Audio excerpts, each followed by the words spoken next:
இது மகிமை நேரம். கிறிஸ்துவுக்குள் மிகவும் பிரியமான மகிமை தொலைக்காட்சி நேயர்களை இந்த மகிமை நேரம் நிகழ்ச்சியின் மூலமாக சந்திப்பதில் மிக்க மகிழ்ச்சி அடைகிறேன். பிரியமானவர்களே, இந்த நிகழ்ச்சி நம்முடைய ஆவிக்குரிய வாழ்விற்கு நிச்சயமாக பிரயோஜனமாக இருக்கும் என்று சொல்லி கர்த்தருக்குள் நான் விசுவாசிக்கிறேன். இந்த வாரத்திலும் கூட புதிய ஏற்பாட்டில் நற்சாட்சி பெற்றவர்களை குறித்து நாம் தியானித்து கொண்டு வருகிறோம். அந்த பிரகாரமாக இன்றைக்கு நாம் தியானிக்க இருக்கிறதான ஒரு நற்சாட்சி அப்போஸ்தலர் நடவடிக்கைகள் 22வது அதிகாரம் 12வது வசனத்துல ஒரு மனிதனை குறித்து சொல்லப்பட்டிருக்கிறது. அப்பொழுது வேத பிரமாணத்தின்படியே பக்தி உள்ளவனும் அங்கே குடியிருக்கிற சகல யூதரிலும் நல்லவன் என்று சாட்சி பெற்றவனுமாகிய அனனியா என்னும் ஒருவன். இந்த இடத்துல அனனியா என்று சொல்லப்படுகிறதான ஒரு தீர்க்கதரிசியில ஒரு மனிதரை குறித்து சொல்லப்பட்டிருக்கிறது. இந்த மனிதர் எப்படிப்பட்டதான சாட்சியை பெற்றிருந்தார் என்று சொன்னால், வேத பிரமாணத்தின்படி பக்தி உள்ளவன், பக்தியோடு கூட நடக்கிறவராய் இந்த அனனியா காணப்படுகிறார். இரண்டாவது நல்லவர். இப்படிப்பட்டதான 2 விதமான ஒரு நற்சாட்சிகளை இந்த அனனியா பெற்றிருப்பதை நாம் பார்க்கிறோம். இன்னைக்கு நம்முடைய வாழ்க்கையில அநேகர் பக்தி உள்ளவர்களாய் நாம் காணப்படுகிறோம். ஆனால் வேதவசனம் சொல்கிறது, வேத பிரமாணத்தின்படி பக்தி உள்ளவர்களாய் நாம் காணப்பட வேண்டுமா? நம்முடைய பக்தியை நாம் காட்டுவதற்கு அநேக நேரத்தில் வித்தியாசமான செயல்களை பலரும் செய்வது உண்டு.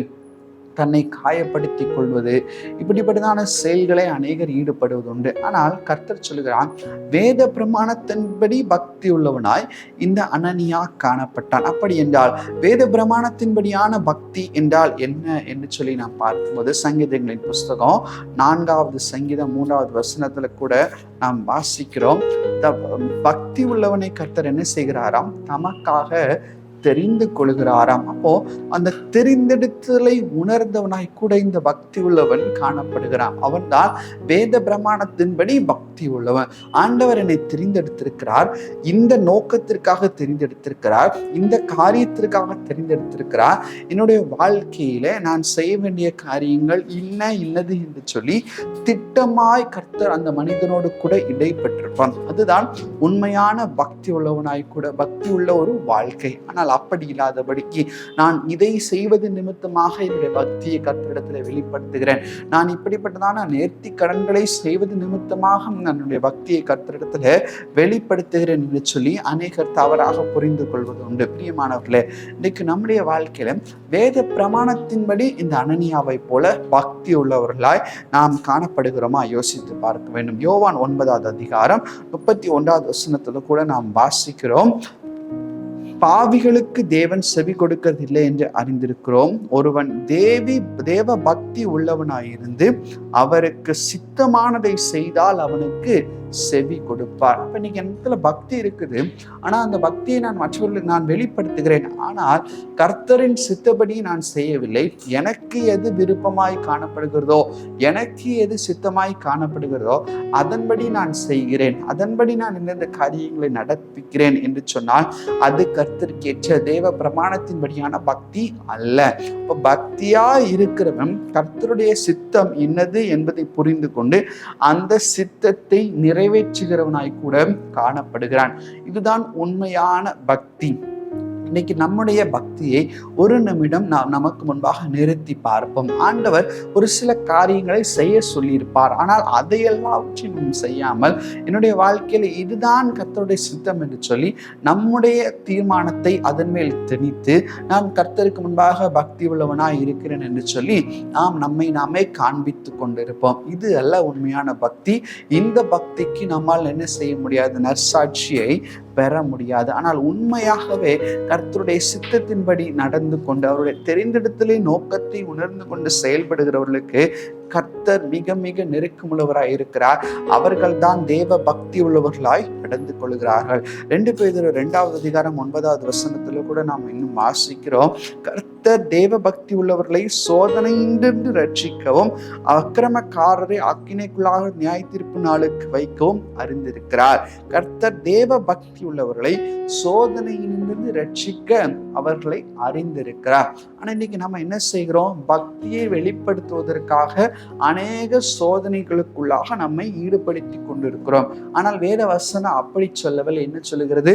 உண்மையாக வசனத்தின்படியான பக்தி உடைய ஒரு மனிதனை சோதனை வரும், ஆனால் அந்த சோதனை நின்று அந்த மனிதனை ரட்சிப்பதற்கு கர்த்தரே முன்வந்து கொண்டிருக்கிறார், கர்த்தரே செய்து கொண்டிருக்கிறார், கர்த்தரே அவர்களுக்கு உதவி செய்கிறவராய் இருக்கிறார். அப்ப இன்னைக்கு எந்த பக்தியில நம்ம இருக்கிறோம்? என்னுடைய பக்தியை வெளிக்காட்டுவதற்கு அநேக தவறான காரியங்களை செய்கிறவனாய், இல்ல உலக ரீதியான அநேக கஷ்டங்களை என்னுடைய உடலை வருத்தி கொள்கிறவனாய் நான் காணப்படுகிறேனா? இல்லை, கர்த்தருக்கு ஏற்ற பக்தி உடையவனாய் நான் காணப்படுகிறான். அவருடைய சித்தத்தின்படி செய்து அவருடைய பிள்ளையாய் நடந்து கொள்கிற தேவ பிரமாணத்தின்படியான பக்தி உடையவனாய் நான் காணப்படுகிறேனா? யோசித்து பார்க்க வேண்டும். இரண்டாவது, இந்த அனனியாவுடைய வாழ்க்கையை குறித்து நாம் பார்க்கும்போது அனனியாவை குறித்து தான் ஒரு சாட்சி.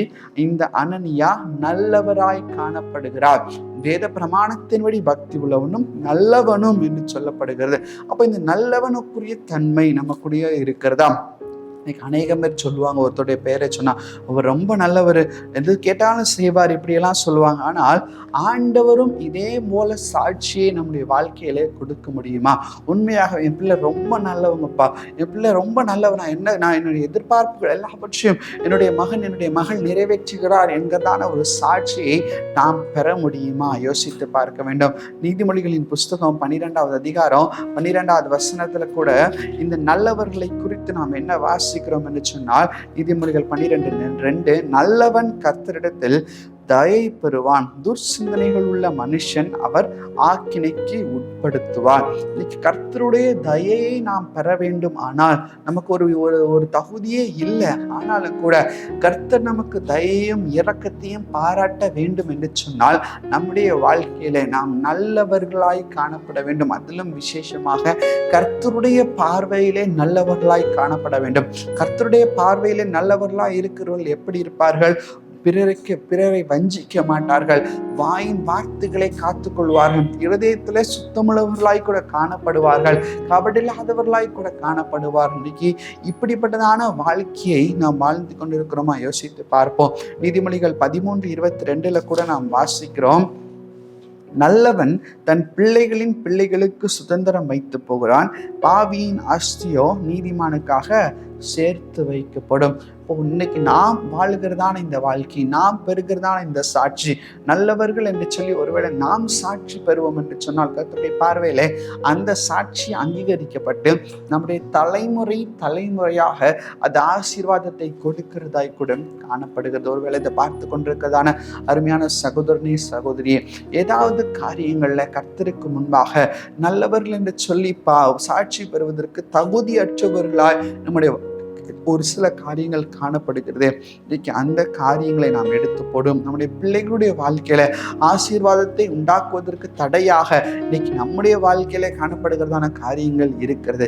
எனவே இன்னைக்கு அதை நாம் எடுத்து போடும்போது உண்மையாகவே உங்களுடைய குடும்பம் ஆசீர்வதிக்கப்படும், தலைமுறை ஆசீர்வதிக்கப்படும். இந்த தலைமுறையாய் தொடர்ந்து வருகிறதான சாபங்கள் மாறும். அப்ப இதெல்லாம் மாற வேண்டுமானால் நம்முடைய வாழ்க்கையில கர்த்தருடைய பார்வையில நல்லவர்களாய் நாம் காணப்பட வேண்டும். பிரசங்கி 12வது அதிகாரம் 26வது வசனத்தில் கூட வாசிக்கிறோம், தேவன் தமது பார்வைக்கு நல்லவனாய் இருக்கிறவனுக்கு ஞானத்தையும் அறிவையும் இன்பத்தையும் அளிக்கிறாராம். பாருங்க, தேவனுடைய பார்வையிலே நல்லவனா இருக்க வேண்டும். இன்னைக்கு மனுஷருடைய பார்வையில நல்லவனா இருக்கிறது ரொம்ப ஈஸியா சுலபமான ஒரு காரியம். அவர்களுக்கு பிரியமானபடி நம்ம நடந்து கொண்டா, ஒருவேளை தவறு செய்வது அவர்களுக்கு பிரியமானால் அதன்படி நம்ம நடந்து கொண்டா நம்மை பார்த்து அவர் நல்லவர்கள் என்று சொல்லிவிடுவார். ஆனால் கர்த்தர் அப்படி இல்லை.